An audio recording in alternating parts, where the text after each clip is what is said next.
4 minutes from now, you'll not only understand what mean corpuscular volume is, but understand why it may be low or high. And once you know why, you'll know how to fix it. And as a bonus, I'm going to give you 3 additional resources to help you normalize your mean corpuscular volume. Hey, I'm Tom Schexnayder, and I want to help you understand your labs and optimize your health. I do that through the Lab Stories podcast and these short topical videos that seek to deliver the highest amount of educational value to you in the shortest time possible, so you can literally understand your labs and optimize your health. Because when your health is optimized, you can do anything. Let's go. What is MCV?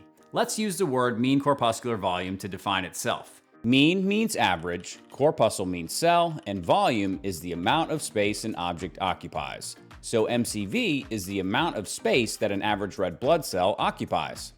Think of the red blood cells as muffins. They're made by the bone marrow baking company, who follows a standard recipe that includes the same raw materials, iron, amino acids, and heme, the same cofactors, B12 and folate, and the same muffin pan every time. In order for red blood cells to be the normal size, the recipe must be followed exactly, using the same raw materials and cofactors. If any of that goes wrong, they'll be the wrong size. And I'm saying size instead of volume because in this context, they're the same.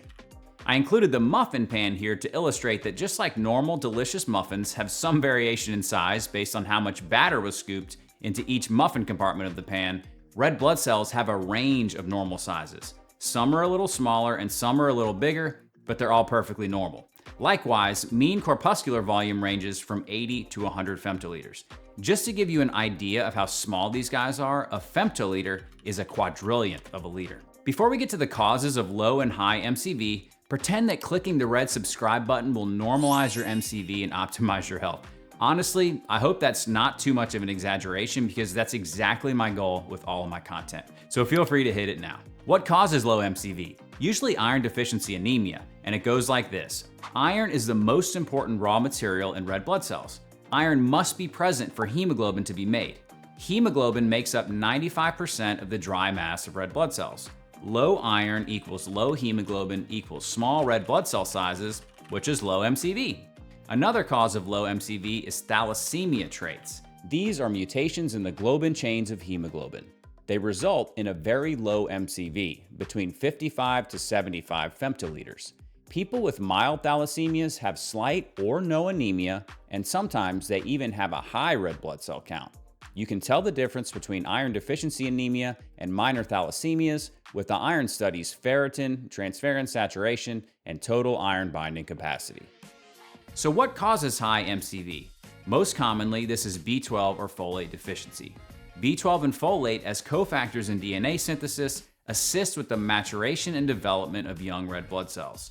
When these cofactors are deficient, the young red blood cells don't get rid of their nucleus soon enough and are released into the blood as big red blood cells. Big means high MCV, like over 100 femtoliters. This is a weird concept, but think about it like this. Red blood cells get smaller as they grow up, not bigger. Alcohol is also a common cause of high MCV. Alcohol directly hurts the bone marrow, but also causes folate deficiency and inflammation. So what do you do next? If you have a low MCV, download the Iron Deficiency Guide. Also, feel free to check out Lab Stories Episode 2, where I go through iron studies in more detail. If you have a high MCV, the first question I'd ask is, do you drink more than a safe amount of alcohol? If yes, just stop and recheck the MCV in about 6 weeks. If no, get B12 and folate levels checked, as well as homocysteine and methylmalonic acid. That diagnostic algorithm is a little more complicated, but I walk you through it from start to finish in Episode 3 of Lab Stories. Here's to understanding your labs and optimizing your health.